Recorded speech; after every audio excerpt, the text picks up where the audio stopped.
Assalamualaikum warahmatullahi wabarakatuh. Perkenalkan, nama saya Arif Fauzan Akbar, mahasiswa di kampus Sumedang dengan jurusan PGSD Pendidikan Jasmani. Di sini saya akan menjelaskan tentang kedaruratan medis 6, yaitu tentang hipotermia dan tenggelam. Untuk mempersingkat waktu, langsung saja akan bahas yang pertama, yaitu hipotermia. Hipotermia adalah hilangnya panas tubuh lebih cepat daripada panas yang dibentuk tubuh atau diperoleh tubuh sehingga suhu tubuh rendah 35 derajat Celcius.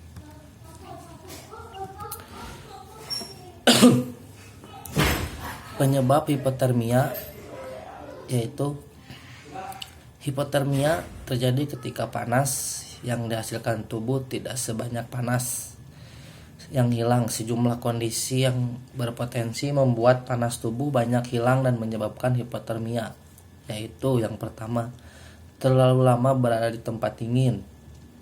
Yang kedua, mengenakan pakaian yang kurang tebal saat cuaca dingin. Yang ketiga, terlalu lama mengenakan pakaian basah. Dan yang terakhir, terlalu lama di dalam air, misalnya akibat kecelakaan kapal. Ada beberapa keadaan yang dapat memperburuk hipotermia, yaitu yang pertama, suhu merendah. Lalu yang kedua, faktor angin. Yang ketiga, air. Yang keempat, usia penderita. Yang kelima, kesehatan penderita. Yang keenam, penyakit yang sudah diderita atau cedera yang terjadi. Yang ketujuh, alkohol, penyalahgunaan obat, dan kekurangan makan. Jenis-jenis hipotermia yaitu berdasarkan tingkat kecepatan hilangnya panas pada tubuh. Hipotermia dapat dibedakan menjadi yang pertama, hipotermia akut atau imersi. Hipotermia ini yaitu kondisi ini terjadi apabila seseorang kehilangan panas tubuh secara mendadak dan sangat cepat. Contohnya, saat seseorang jatuh ke kolam yang dingin. Lalu ada hipotermia akibat kelelahan. Hipotermia ini pada kondisi yang terlalu lemah, tubuh tidak akan mampu menghasilkan panas, sehingga orang tersebut akan jatuh pada kondisi hipotermia. Lalu ada hipotermia kronis. Jenis ini terjadi bila panas tubuh menghilang secara perlahan. Kondisi ini umum terjadi pada lansia yang tinggal di ruangan dengan kehangatan yang kurang, atau pada tunawisma yang tidur di luar ruangan. Ada gejala dan tanda-tanda hipotermia sedang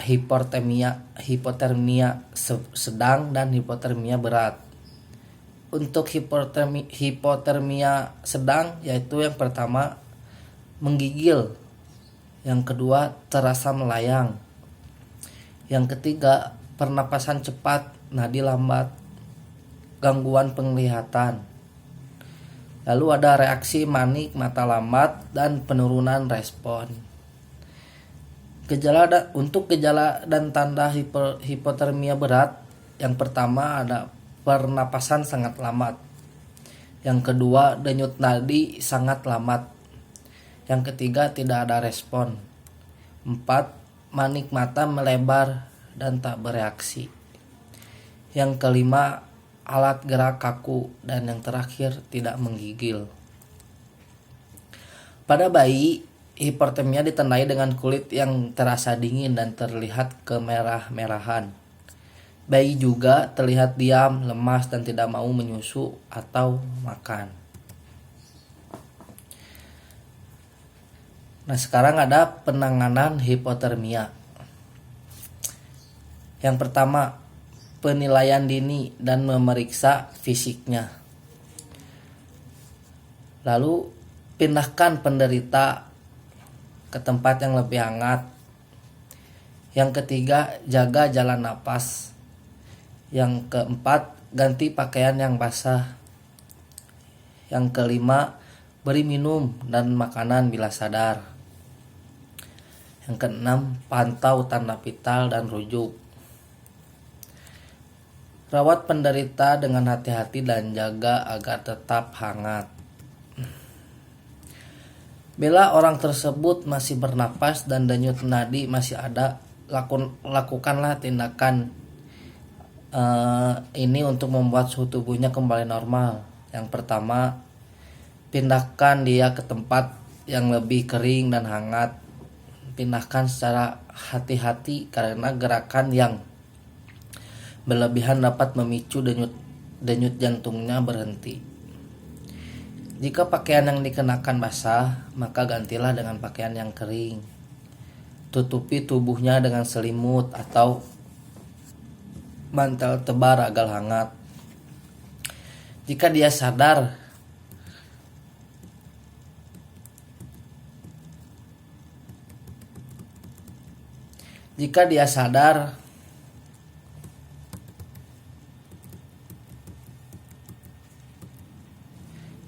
dan mampu menelan, memberikan minuman hangat dan manis. Berikan kompres hangat dan kering untuk membantu menghangatkan tubuhnya. Nah, itu untuk mencegah hipotermia. Komplikasi hipotermia yaitu penanganan perlu segera dilakukan terhadap kondisi hipotermia untuk mencegah terjadinya komplikasi bahkan kematian. Komplikasi yang dapat muncul yaitu frostbite, yaitu cedera pada kulit dan jaringan di bawahnya karena membeku. Lalu ada seal blindness, yaitu peradangan pembuluh darah kecil dan saraf pada kulit. Ada lagi dengan trans spot, yaitu rusaknya pembuluh darah dan saraf pada kaki akibat terlalu lama terendam air. Dan gangrene, yaitu kerusakan jaringan.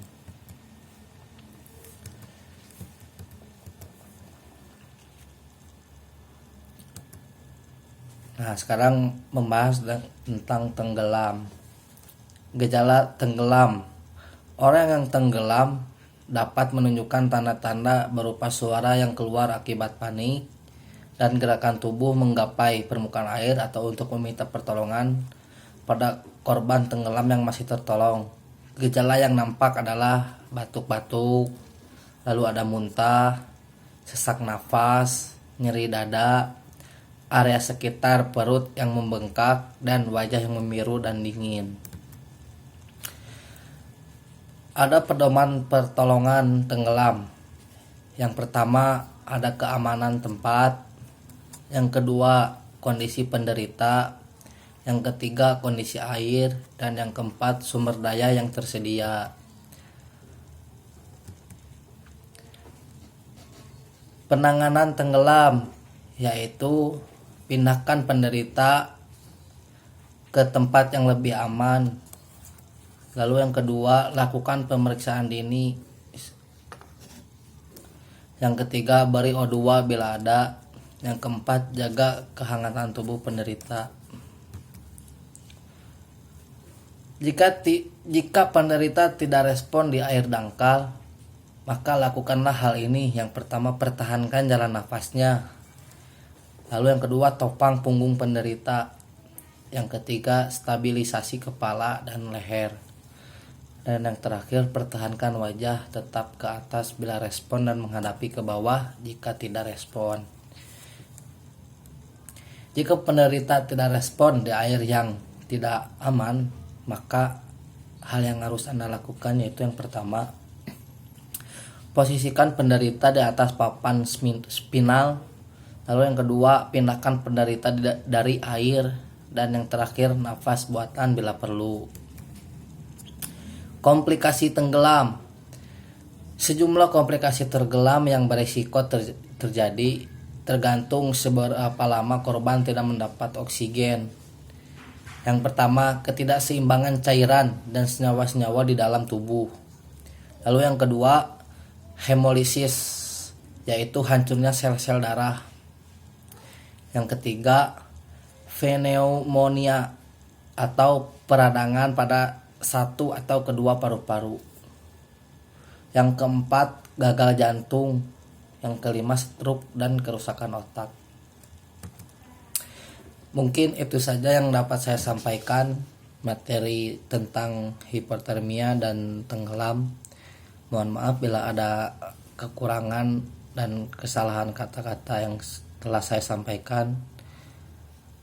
Terima kasih. Wassalamualaikum warahmatullahi wabarakatuh.